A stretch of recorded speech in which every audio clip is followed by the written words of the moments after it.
dan APBD. Baik, untuk selanjutnya Pak Hieronymus Rowa kami mohonkan untuk mengambil undian untuk mengetahui huruf apa yang akan muncul.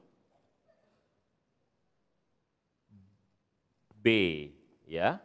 Baik, terima kasih.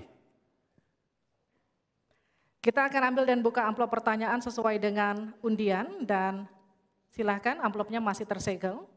Kami ingatkan kembali, mohon disimak baik-baik karena kami hanya akan membacakan pertanyaan satu kali. Pertanyaan untuk calon wakil presiden nomor urut 2, Bapak Gibran Rakabuming Raka.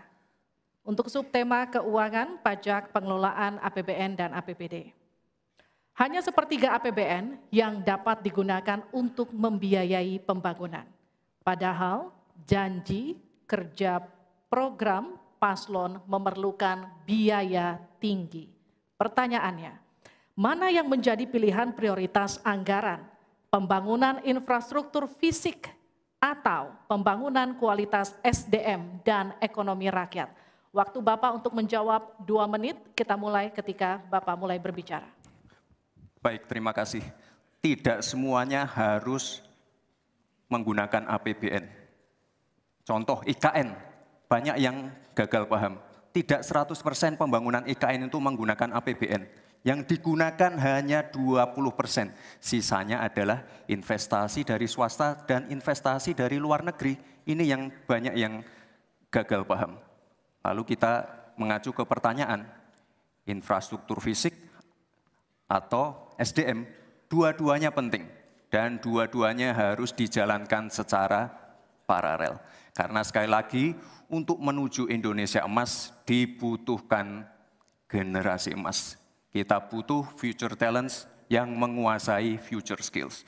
Untuk itu, di tingkat SMK misalnya, kita perlu alat-alat yang ada di SMK itu bisa memenuhi kebutuhan zaman, kebutuhan industri. Sehingga ketika anak SMK lulus, mereka benar-benar bisa siap kerja, siap menerima tantangan kerja. Lalu, untuk fisik, tidak selalu harus dari APBN, sekali lagi.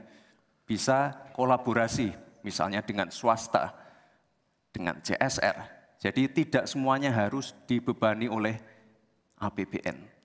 Lalu, apa PR kita ke depan? PR kita ke depan harus bisa menambah penerimaan negara. Untuk itu, kami dari Paslon 2 akan membentuk lembaga badan penerimaan negara yang dikomandoi langsung oleh Presiden. Sehingga nanti ketika berkoordinasi dengan kementerian-kementerian, ini bisa lebih luas. Dan sekali lagi kita ingin menaikkan rasio pajak, sehingga penerimaan negara nanti bisa kita gunakan untuk pendidikan, untuk kesehatan, dan lain-lain. Terima kasih. Mohon tenang, masih ada waktu. Terima kasih. Saatnya menanggapi Pak Mahfud, waktu Anda 1 menit dimulai dari Anda menyampaikannya.